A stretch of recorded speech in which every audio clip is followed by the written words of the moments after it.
25-year-old Devi is based in Bangalore. When the city got colder in November, she came down with a severe fever. So she did the obvious thing. She Googled at home blood tests. The first sponsored result that popped up was from Orange Health, but she ignored it. And because she'd heard of Dr. Lal Path Labs before, that's what she clicked on instead.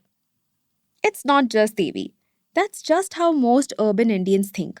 They stick to the lab brands they know of. But what almost no one realizes is that Amazon wants to ship you your blood tests too. And it's already doing it through Orange. Their partnership began in June when Amazon started funneling customers to Orange Health Labs for at home diagnostics. But you might never even know it.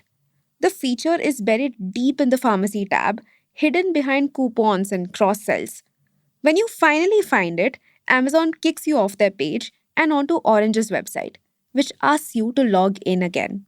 For a company that patented one click buying, this feels like checking a box on an internal to do list that just says healthcare. This feature has even escaped most doctors. Take Vishnu Bhasan, a Delhi based pathologist with 15 years of experience. He had no clue about it either. Industry executives also agree that Orange is far from a household name, but it's built the kind of tightly controlled, fast turnaround network that Amazon clearly values. Over the past few years, it has expanded across major metros and built its own labs, including a national reference lab in Bangalore. It does the unglamorous things Amazon usually avoids in India. That is, controlling supply chains, hiring phlebotomists, basically the healthcare pros trained to draw blood, running vans on time, and delivering results in 6 hours. When asked how the partnership is going, both companies weren't ready to share numbers. Tarun Bhamra, the co founder at Orange, said it was a pilot that was generating early excitement. But a person close to Amazon said that the tie up has actually exceeded internal expectations. See, Amazon doesn't need to spend splashy dollars on customer acquisition. They're currently relying on their own huge data set.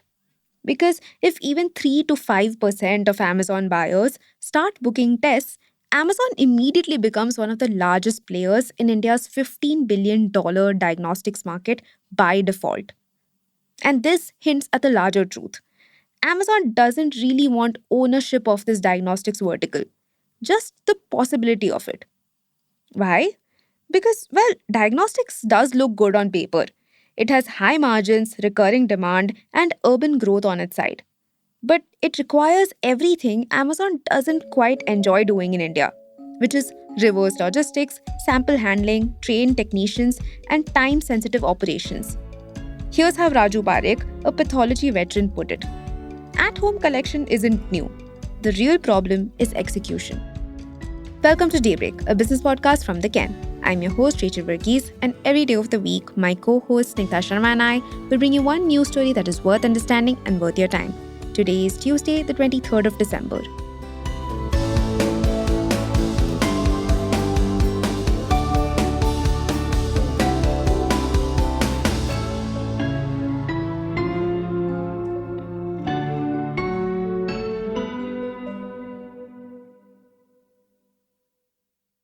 For Amazon, the most telling part is in the invisible rollout.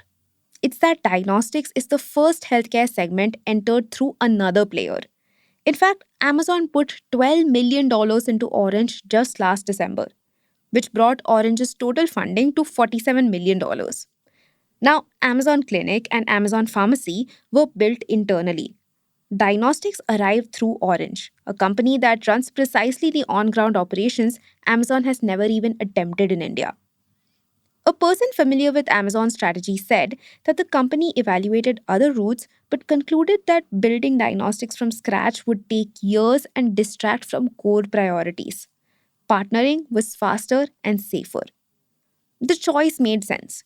Diagnostics looks lucrative. It has high gross margins, low reagent costs, predictable demand. Kaustav Das is a former Flipkart Health Plus growth head. He told my colleague, the Ken reporter Sudeshna Ray, that lab tests are actually an 80% margin business, while e-pharmacy is barely 20%. But the economics change quickly when it comes to scale. The pathologist we mentioned earlier, Vishnu Bhasan, said that this is not a typical logistics problem. Diagnostics demands high touch service, trained phlebotomists, and consistent turnaround. Flipkart learned this after acquiring Sasta Sundar, rebranding it as Flipkart Health Plus, while partnering with Metropolis and briefly even Orange. An e commerce expert said that the health vertical barely even registered compared to Flipkart's core categories like fashion or electronics. With this context, Orange was a logical choice. It was fast, integrated, and flexible. On the other hand, legacy labs are doing well enough on their own that they actually have no incentive to partner.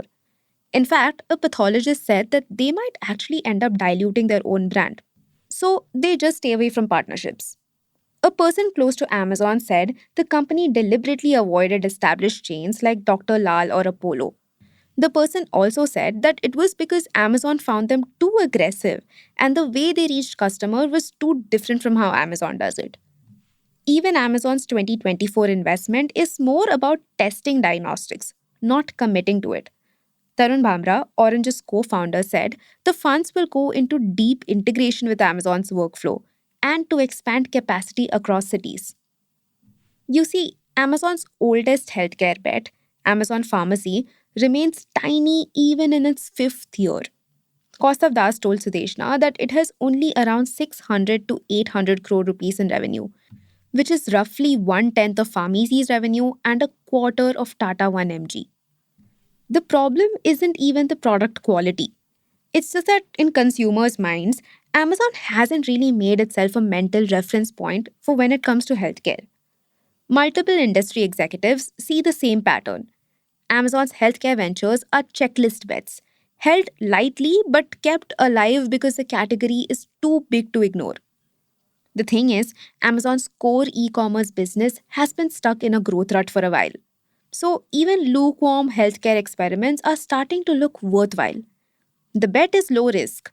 Amazon targets existing users rather than spending on new customer acquisition. So, this seems like a solid way to remain the everything store. More on this in the next segment.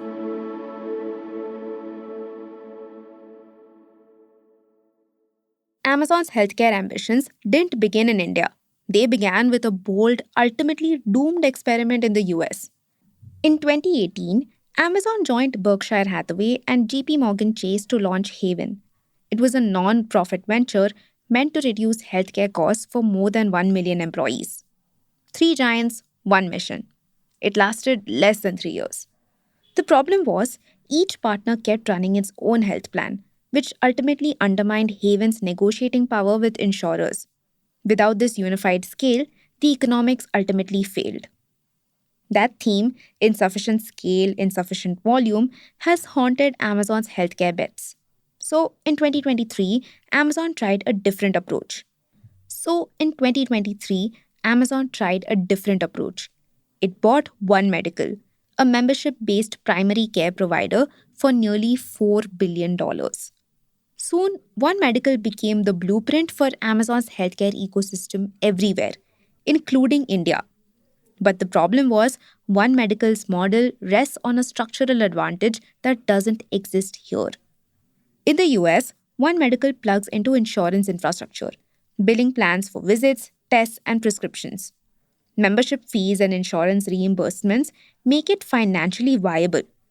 But none of that works in India, where outpatient care is paid out of pocket and insurance rarely covers everyday healthcare.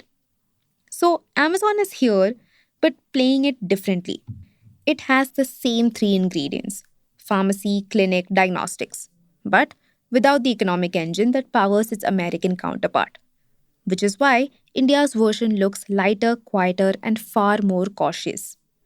The person close to Amazon said the company expects the new service to follow a predictable adoption curve: an initial spike, followed by a year of zigzag demand and meaningful stability only after about 14 months. Real scale will only be judged over a 3 to 5 year horizon. These are the timeframes Amazon uses for other slow burn verticals in India. Still, for all its caution, Amazon isn't stepping away from healthcare in India. Its activity over the last year, Amazon Clinic, the Orange Partnership, suggests a company that wants a seat at the table. The Sambhav Venture Fund, through which Amazon invested in Orange, was recently topped up to $350 million, dollars, with health and nutrition as explicit priorities. But capital is not commitment, and Amazon's behavior still signals ambivalence. There really isn't much to lose either. Like we mentioned earlier, Amazon is tapping into its own customer base instead of spending on customer acquisition. This makes healthcare an unusually low risk experiment for Amazon. It's an option, not a compulsion. A person close to the company said that another reason for Amazon's muted rollout is a desire not to offend offline healthcare channels. The person said that if Amazon goes very aggressive, it creates problems with how offline partners are structured. A healthcare industry expert called it an outside bet, one that Amazon wants to keep warm because sector structural tailwinds are impossible to ignore. See, India is aging. Chronic conditions are rising. Recurring, high frequency customers, the kind Amazon loves, will only grow.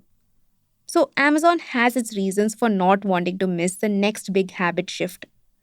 The company has already watched Bigbasket take grocery and Blinkit take quick commerce. An e commerce professional said that patients with chronic illnesses are the true customers for this category. So, if Amazon can lock in retention the way it has in other markets, healthcare becomes a meaningful business. Just maybe not today. Because at the moment, Amazon's resources are pointed elsewhere towards fashion, electronics, and especially the 10-minute delivery battle that it views as a matter of survival. Yet, the opportunity is real. Amazon has the tech, the data, the scale. It just hasn't decided whether healthcare is a business it wants to build or just a door it wants to keep its foot in.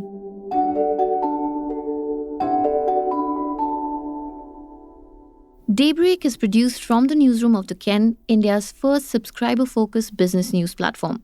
What you're listening to is just a small sample of our subscriber-only offerings. A full subscription offers daily long-form feature stories, newsletters, and a whole bunch of premium podcasts. To subscribe, head to theken.com and click on the red subscribe button on the top of the Ken website. Today's episode was hosted and produced by my colleague Rachel Varghese and edited by Rajiv Sien.